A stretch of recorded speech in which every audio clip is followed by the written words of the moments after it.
Bueno, cordial saludo para todos. La educación y la psicología son dos componentes importantes a la hora de la formación de niños y niñas.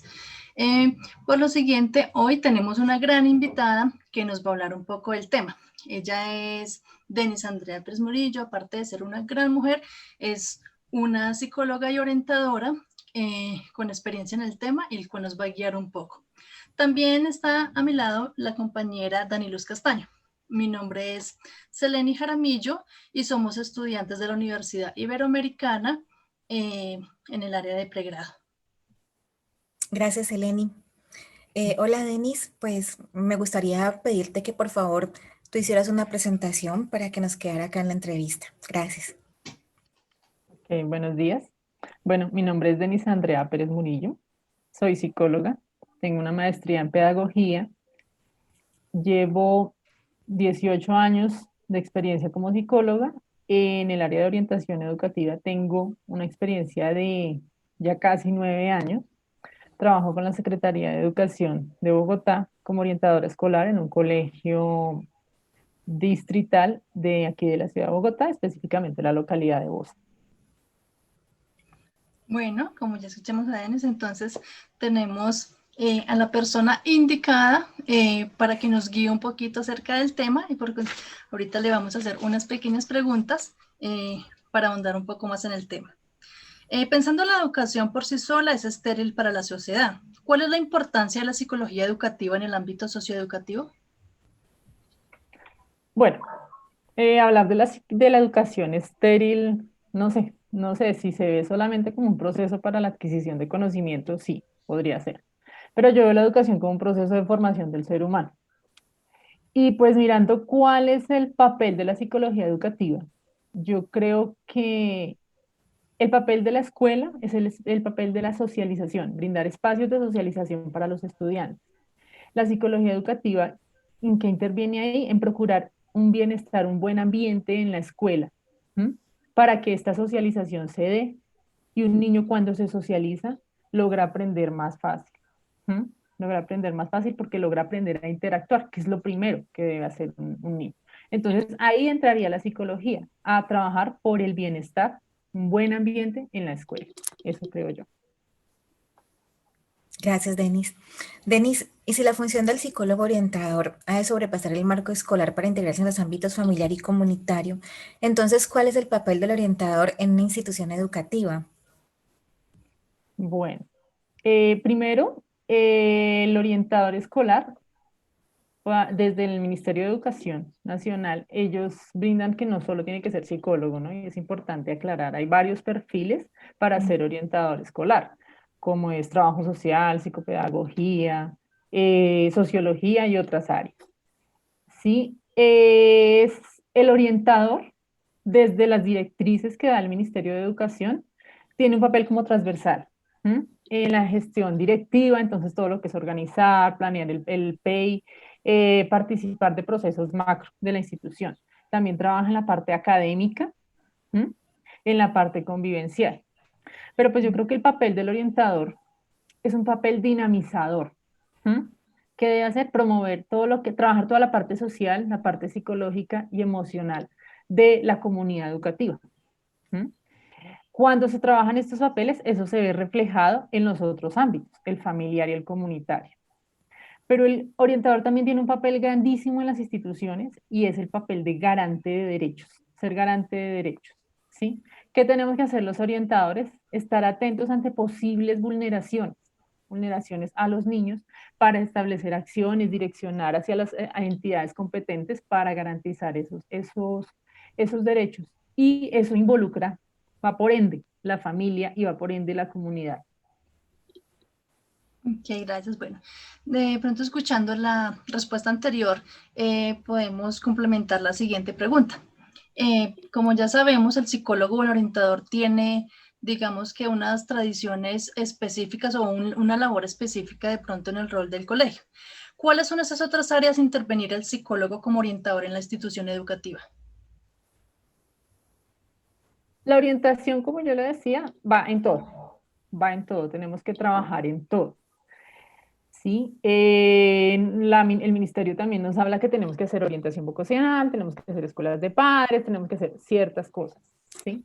Pero ahorita la orientación se ve como trabajar, enmarcar todo el trabajo en lo que es la promoción y la prevención. La promoción es de la salud mental, entonces haciendo todas las acciones que se hagan, que se vayan enfocadas hacia que los estudiantes desarrollen habilidades socioemocionales o competencias ciudadanas para que ellos sepan enfrentarse a la sociedad. Y también prevención, buscando minimizar esos factores de riesgo que suelen estar en los entornos. Hablando de colegios públicos, son bastantes los factores de riesgo. Entonces se tiene que trabajar mucho eso. Esa prevención se puede trabajar en tres aspectos, de tres formas. Universal, es decir, para todos, ¿sí? Una prevención selectiva que va de acuerdo a determinadas situaciones que se puedan estar dando, y una indicada que ya son esos casos particulares que deben haber debe haber una prevención directa. Las escuelas de padres, los talleres con los estudiantes, son prácticamente los espacios en donde nosotros desarrollamos esas acciones de promoción y de prevención. Lo que pasa es que sí, como que el ministerio nos enmarca, pero uno tiene que ampliar y mirar cómo va interviniendo. Como orientador escolar hay que hacerlo.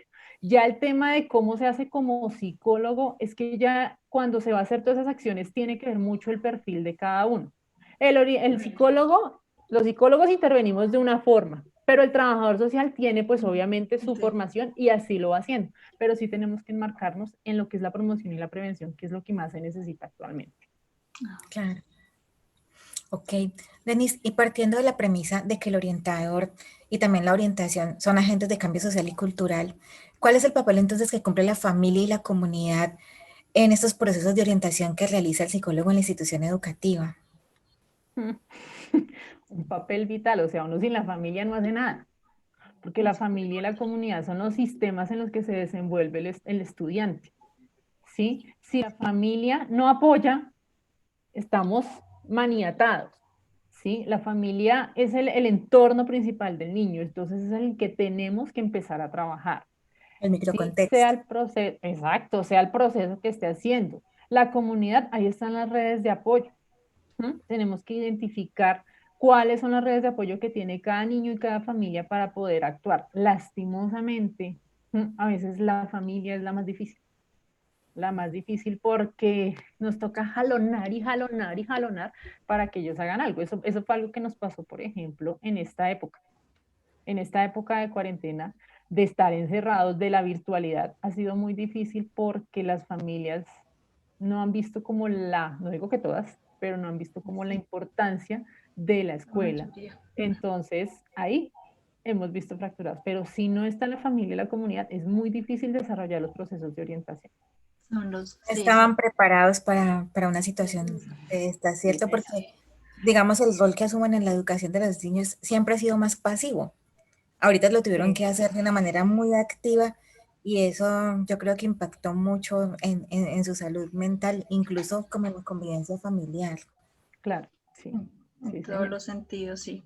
De acuerdo de pronto a lo que nos decía un poco anteriormente sobre, digamos, el gobierno como tal tiene marcado de pronto lo que hacen los psicólogos o el papel, digamos, cómo se deben hacer las cosas de pronto dentro de la institución educativa. Aparte de eso, ¿existe otra manera de implementar otros servicios? Bueno, uno tiene que hacer un análisis de las necesidades que hay en la institución. Hay que hacer un análisis de las necesidades que se tienen y así mirar, como yo les decía, la escuela de padres, por ejemplo, debe cumplirse ahorita este año. Firmaron que tienen que tener, creo que son 3 anuales, antes uno llegaba y hacía mínimo 2, ya tienen unos parámetros, todavía no han socializado cómo quedó al fin esa norma, Sí. ¿sí? Pero entonces uno lo que hace es empezar a desarrollar todas las acciones ahí. Nosotros los psicólogos no es que tengamos mucha formación en el tema de abordar grupos y el tema pedagógico, ahí es donde uno tiene que también ir de la mano de los docentes que son los magos en eso, ellos sí saben cómo, es para poder desarrollar esas acciones.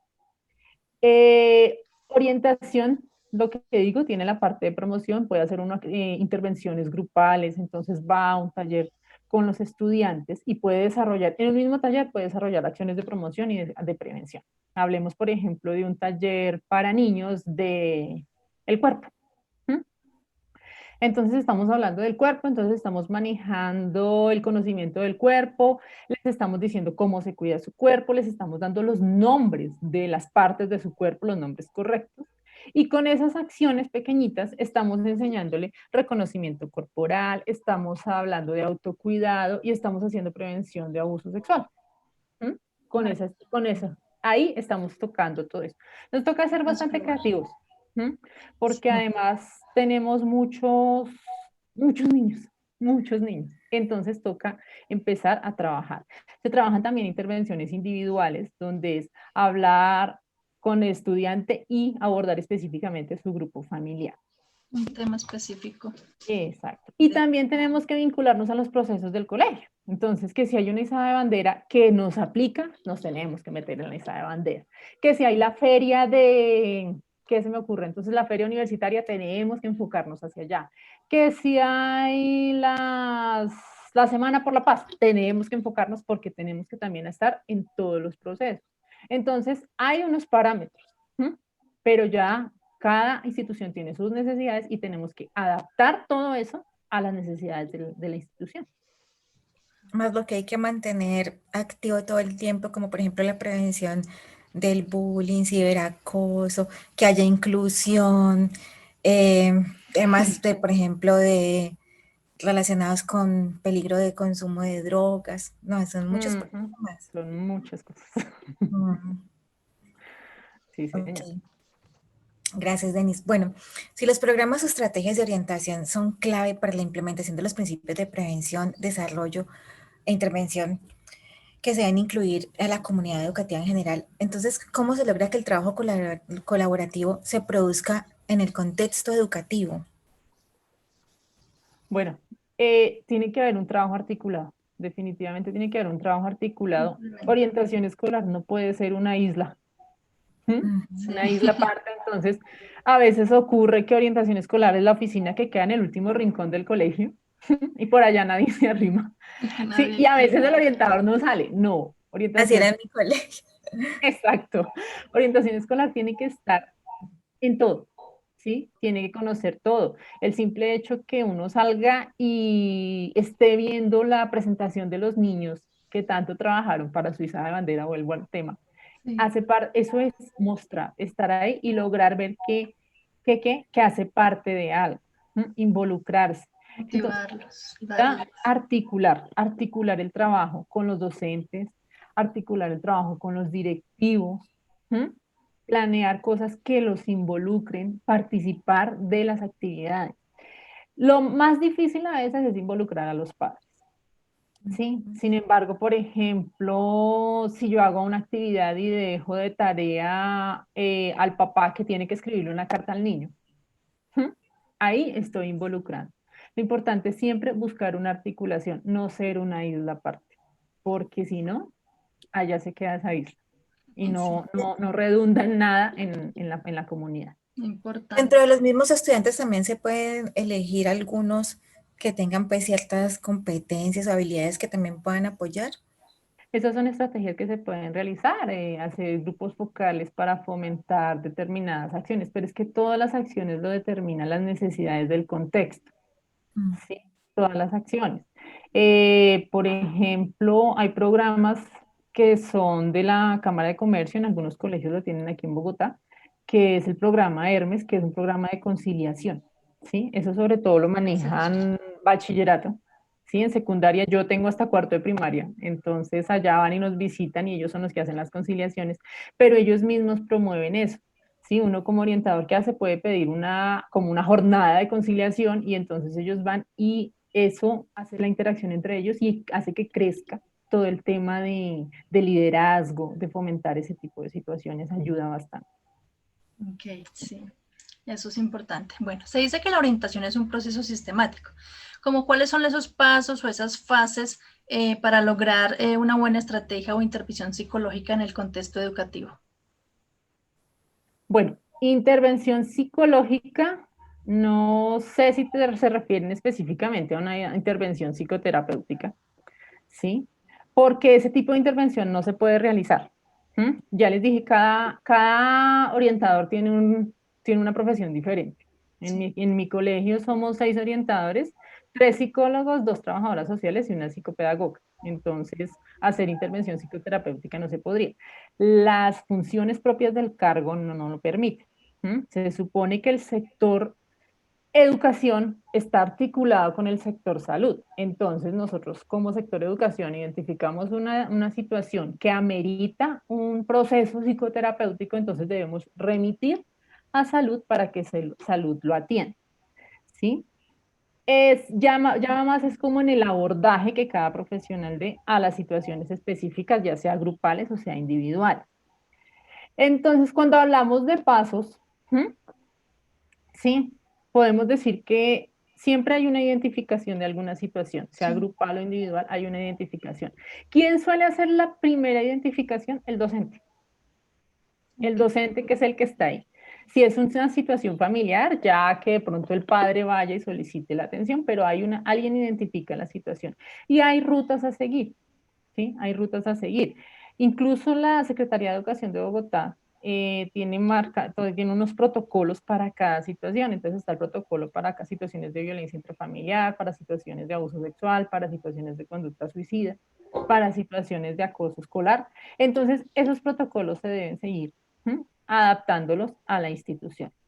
¿Sí? Entonces sí hay unos pasos. Cuando hablamos de esas son las estrategias que se trabajan, también trabajamos con los docentes, ¿sí? En capacitándolos en qué hacer en caso de y qué no hacer. También hay que serles claros con ellos.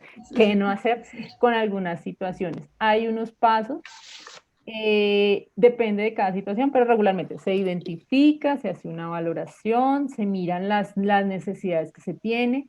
Regularmente se tiene que hablar con los padres, pero también eso va como en la edad, porque si es un adolescente que va y le cuenta a la orientadora que es que la novia lo dejó, entonces hay que hacer otro abordaje antes de llamar a los papás, pero se hace esa situación y se mira, se dan unas pautas, se establece un plan de trabajo o si requiere una atención de un especialista, pues se hace la remisión y se hace un seguimiento. Eso es más o menos lo que se debe hacer en esas situaciones, ya de lo que es la actividad de orientación como tal. Se sigue la ruta específica a tratar. Sí, señor. Te quería preguntar algo al respecto. ¿Será que todas las instituciones educativas, tanto públicas como privadas, sí están preparadas pues, para muchas cosas que se presentan en esta etapa de desarrollo, sobre todo cuando son niños primaria o secundaria, por ejemplo, cosas como identidad de género, orientación sexual, eh, o incluso algunos trastornos que el otro día vimos que son muy comunes a esta edad, como por ejemplo el trastorno bipolar? ¿Sí están preparados realmente? Bueno, el ideal es que en todas las instituciones educativas haya un orientador escolar, aunque en el Ministerio de Educación antes no estaba establecido que fuera un profesional específico de orientación escolar, sino que el docente tenía las funciones de orientador. Entonces, el docente de matemáticas, si se le presentaba la situación, tenía que hacer el proceso de orientación. Pues afortunadamente ya como que avalaron el tema y se dieron cuenta que hay situaciones que no el docente de matemáticas no va a poder manejar porque no tiene la formación como tal. Entonces ya lo permitieron. Lastimosamente en muchas instituciones privadas no hay. ¿Mm? Y son No pocas. hay, no hay psicólogo. Y cuando hablamos de psicólogo, sé de colegios privados que tienen psicólogo educativo, ya ese es el cargo como tal, ahí sí puede haber una intervención psicológica, ellos dan unas 3 sesiones y logran abordar más. ¿Sí? El orientador escolar no puede hacer intervención, como les digo, pero tenemos que tener la formación para atender lo que nos corresponde como sector educación. ¿Sí? Sí. Como sector educación. Entonces, por ejemplo, si tenemos una situación de una conducta suicida, ¿sí? Nosotros debemos seguir la ruta establecida, ¿sí? Hacer todo lo que es la intervención en crisis, los primeros auxilios emocionales, manejarlos, llamar al que toca llamar, entonces a urgencias, Sí, remitir al sistema de salud, ¿sí? Y hacer un seguimiento. hacer el protocolo correspondiente. No podemos ir más allá porque pues somos sector educación. ¿Sí? Eso es. Lo importante es que se esté que se tenga el personal. Algunos colegios, privados no tienen eso. Preparados, pues toca estar preparados y si no, pues hay que asumir, hay que asumir las cosas, a llamar a urgencias. Nosotros tenemos la red, en mi caso, la red suroccidente, la del hospital, antes era voz, ahora eso es toda una red, pero entonces nos ayuda bastante eso, hay que tener los contactos. ¿Mm? Y no solo atendemos problemas de salud, lo que les decía, situaciones de vulneración. Entonces, muchas veces nos toca llamar a policía de infancia, ¿m? Porque hay una situación de un niño, entonces resulta que se lo tienen que llevar al centro zonal, ¿sí? ¿Sí? Lo retiran de casa. Entonces, son muchas las cosas que nos toca atender. ¿M? Y en un colegio público de verdad es bien complicado. Sí, además tenemos que tener en cuenta, por ejemplo, el número de estudiantes, ¿sí? El número de estudiantes, yo por lo menos tengo cerca de 800 niños a cargo. Listo. Entonces, puede haber vulneraciones y tenemos que enviar a los niños. ¿Mm? Es importante enviar a los niños a la entidad que corresponde, ¿sí? Es importante tener conocimiento de la legislación, del Código de Infancia y Adolescencia, de la Ley de Convivencia Escolar y todo eso, porque esas situaciones se pueden estar dando en la institución. Saber Entonces, exactamente dónde se va a remitir cada caso. exacto, sí, señor. Ujú. Denis, muchísimas gracias. Bueno, ya para finalizar, las fases de la orientación pueden organizarse en diagnóstico, como tú decías, planeación, diseño, ejecución y evaluación. ¿Cuál es la importancia del diagnóstico o lectura del contexto y de la evaluación en el proceso? Pues yo creo que en todo proceso debe haber un diagnóstico. Es importante, O principal. sea, a mí no me gusta casi decirlo diagnóstico, yo digo es como el conocimiento del contexto y pues la identificación de las necesidades propias de la población con la que se está trabajando, ¿sí? Esta identificación se hace inicialmente y con el trabajo enlazado darse con los docentes. Los docentes son los que identifican las necesidades de sus chiquitos y ellos nos van indicando cómo van, qué necesidades tienen y pues nosotros miramos cómo actuar. Cuando hay una identificación de necesidades, nos lleva, pues, ¿qué vamos a hacer? A planear las acciones. ¿Mm? Eh, Nosotros, por lo menos en mi colegio, hacemos una planeación general a inicio de año, que va como enmarcado en las acciones generales, ¿sí? Pero durante el año, en el transcurso del año, surgen necesidades específicas, ¿m? Que también La requiere pandemia una cambió la planeación. planeación. Sí, o lo que hacemos es, bueno, enfoquemos, entonces sí, vamos a trabajar resolución de conflictos porque hay un problema de convivencia, ¿sí? Ujú. Entonces, vamos y ahondamos más en determinado curso que es donde se están dando las cosas, ¿sí? Entonces, se planean nuevas acciones, ¿sí? Pero siempre esa planeación tiene que estar como grande y lograr enmarcar lo que suele presentarse. Hay cosas que a veces son atípicas, pero regularmente son como estamos como en un marco de situaciones que se Sí, dan por el contexto, ¿sí? Ejecución, pues obviamente llevarlas a cabo dentro de lo que se pueda hacer, dentro de lo que logremos hacer, llevar a cabo esas acciones, que por ejemplo este año la ejecución cambió bastante, ¿sí? Y Sí, claro, evaluar todo cambió este año, todo cambio. todo nos tocó adaptarnos a ser los Exacto. padres, profesores y no, mejor dicho, Ujú. bastante Sí. complejo. Y evaluar el proceso. Todo proceso tenemos que evaluar. Todo proceso, tanto la acción particular que se hizo, como todo lo que se hizo durante el año para replantearlo. ¿Mm? Porque pues yo pienso que ese es el proceso de todo lo que tenemos que hacer. De todo lo que hacemos en la vida debemos mirar qué es lo que necesitamos, planear, ejecutar y mirar si nos sirvió o no para volver a empezar. Resultado, sí, Sí. es para muy todo. importante. Ujú. Sí. Denis, muchísimas gracias. Ha sido muy interesante la entrevista.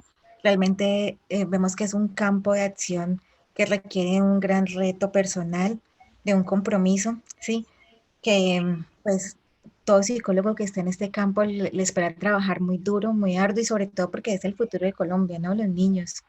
Entonces, muchísimas gracias pues por apoyarnos hoy con esta entrevista. Bueno, Mm, también, pues, compañera, Denis, muchísimas gracias por darnos un contexto un poco de lo que es la psicología educativa y agradecemos mucho su tiempo.